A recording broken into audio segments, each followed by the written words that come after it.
जब तक आदमी पद पे होता है फिर उसके कई लोग रहते हैं जो घोंचे मार मार करके उसको खत्म कर देते हैं।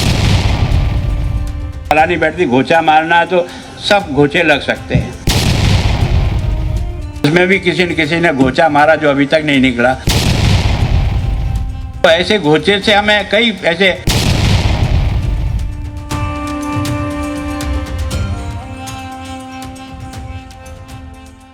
नमस्कार, मैं हूं मनु राव और आज आपको एक ऐसे मुद्दे से रूबरू करवाने जा रहा हूं जो इन दिनों काफी चर्चाओं में इसलिए भी है कि खुद को सर्वगुण संपन्न और सबसे अच्छा समझने वाले ने इस बार फिर उनकी नीतियों को नापसंद करने वालों पर ऐसा कटाक्ष किया कि उसकी आलोचना भी शुरू हो गई है और एक ऐसे शब्द पर अब मंथन चल रहा है कि उनका यह शब्द कहीं उन पर ही तो सार्थक होते हुए फिट नहीं बैठ रहा।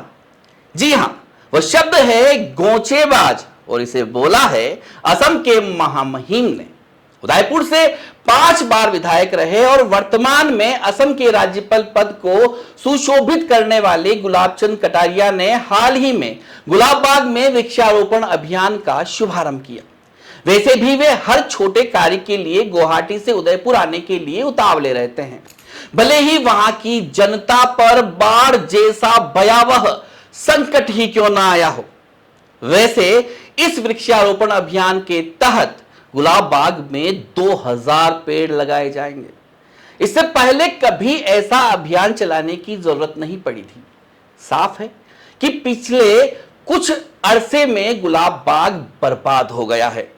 पहले वहां पर साल भर नर्सरी लगाने, पेड़ उगाने और उन्हें दूर दराज तक पहुंचाने का काम हमेशा ही चलता रहता था, लेकिन यह प्रक्रिया न केवल बंद हो चुकी है वरन बाग में लगे पेड़ भी निरंतर नष्ट हुए हैं।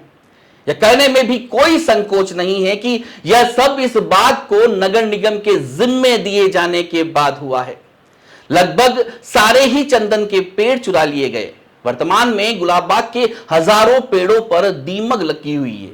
कईयों को इलाज की जरूरत है, उस ओर तो किसी का ध्यान नहीं गया। उनके रखरखाव का जिम्मा किसका था?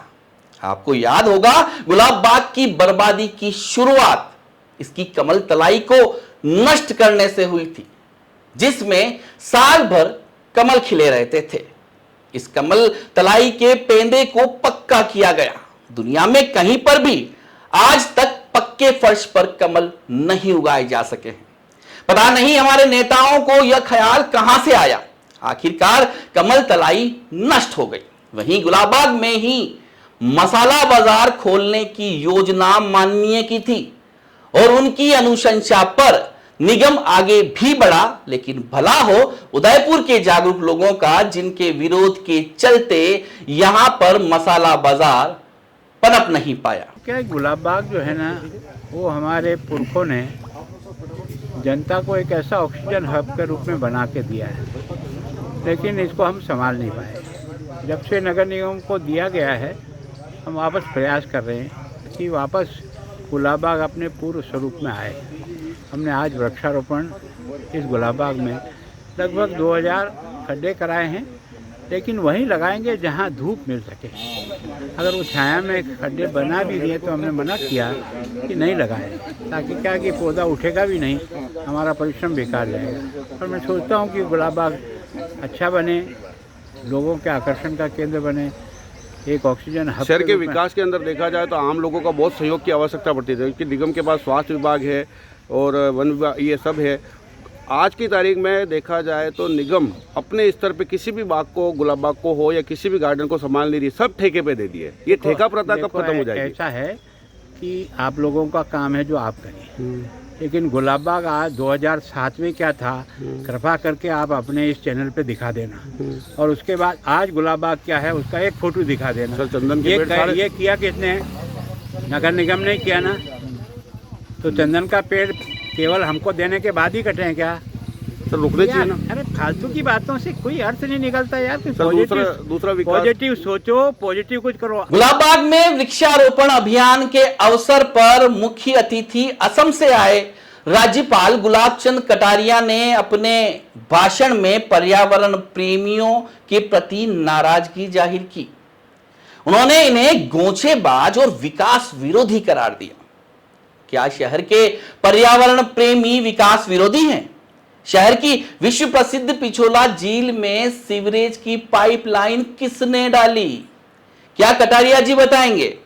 इस पाइपलाइन से रिसने वाली गंदगी झील के पानी में मिली या नहीं मिली? क्या इस पर कुछ कहेंगे?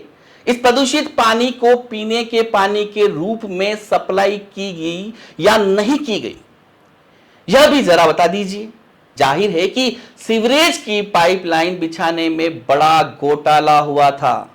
इस घोटाले के चक्कर में शहरवासियों के स्वास्थ्य से खिलवाड़ किया गया। संभवतया दुनिया में उदयपुर पहला ऐसा शहर होगा जहां पेयजल के लिए सुरक्षित झील में सीवरेज की पाइपलाइन डाल दी गई और इसे विकास का नाम दिया गया। पर्यावरण प्रेमियों ने इस तथाकथित विकास का विरोध किया तो उन्हें आप गोंचेबाज कहते हैं। यह तो ठीक बात नहीं है। चलिए अब बात करते हैं आयड़ नदी की। एक समय आयड़ नदी साल भर बहती थी। इसका पानी इतना साफ था कि लोग पीने का पानी भी इसी में से भर लेते थे। नदी के आसपास के गांवों में रहने वाले, खासकर कानपुर वासी, किसी भी बुजुर्ग से इसकी पुष्टि की जा सकती है। धीरे धीरे इस नदी के किनारों पर अतिक्रमण होने दिए गए। नालियों को गंदा पानी आयड़ में डालने से नहीं रोका गया। यहां तक कि भ्रष्टाचार के चलते कारखानों के विषाक्त रसायन भी इस नदी में छोड़े जाने लगे। इस पाप में नेता और अफसर सभी शामिल रहे। अब इसी पाप को धोने के उपाय किए जा रहे हैं। अच्छी बात है, लेकिन यह उपाय भी भ्रष्टाचार से अछूते नहीं है। दुनिया में कहीं भी ऐसी नदी है जिसका पेंदा पक्का किया गया हो, किंतु उदयपुर की आयड़ नदी को यह श्रेय प्राप्त हो जाएगा कि वह पहली ऐसी नदी है जिसे पक्का कर दिया गया है। पानी जमीन में जाने की कोई गुंजाइश नहीं छोड़ी जाएगी। वर्षा का पानी जमीन में जाएगा ही नहीं, भूजल और गहरा चला जाएगा। हैंडपंप, ट्यूबवेल सब सूख जाएंगे। पीने के पानी का संकट हो जाएगा। पर इसकी चिंता कौन करे? अभी तो पहला काम इस तथाकथित विकास कार्य में मिलने वाला अपना हिस्सा बटोरने का है। कल की कौन सोचे? ट्रेन से भी पानी लाना पड़ा तो लाएंगे। गुवाहाटी कौन सा दूर है? उद्घाटन करने गुलाब जी को बुला लेंगे।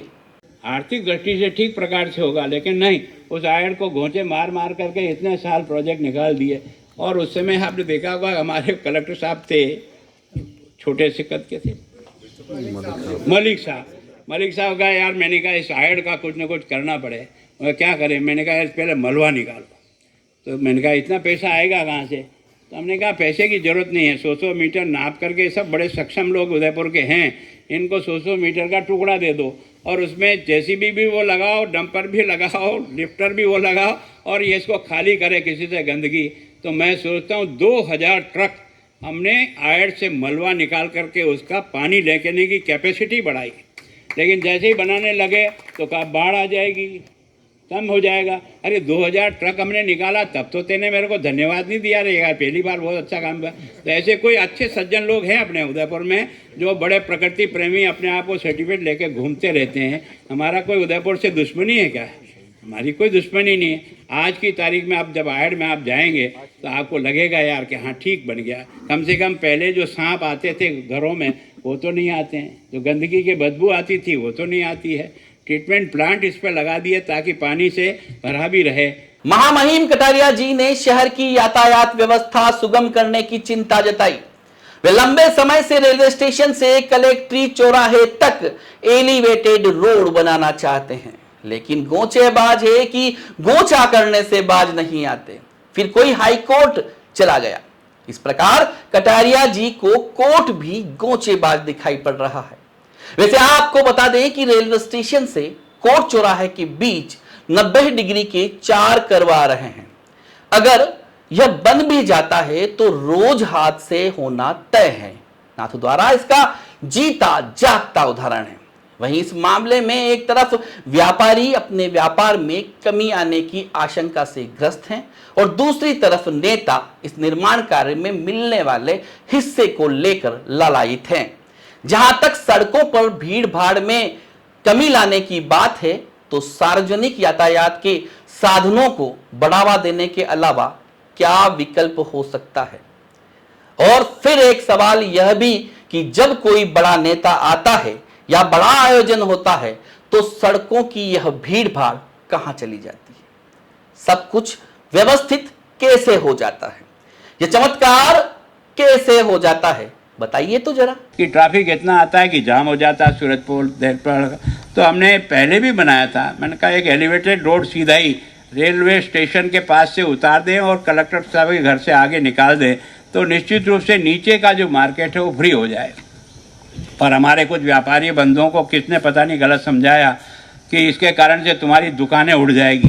अरे ये 18 मीटर ऊपर जा रहा है, उसकी 2 मंजिलें जो है ना वो आर पार दिख रही है, कैसे बिजनेस रुक सकता है।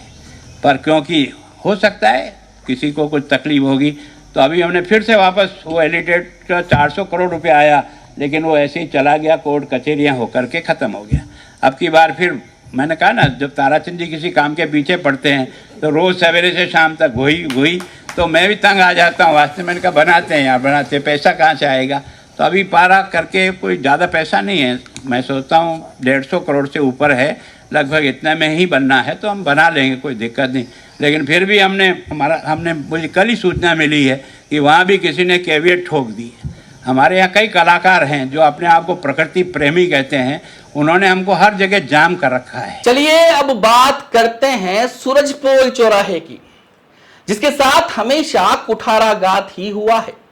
उदयपुर का सबसे सुंदर चौराहा होने का गुमान अब यह खो चुका है।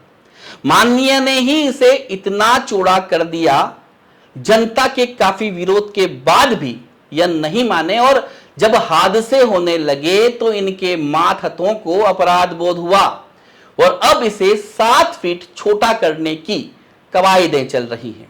हालांकि ध्यान से देखें तो यह 3 फीट ही छोटा हुआ है और आने वाले समय में इसे और छोटा करना ही पड़ेगा।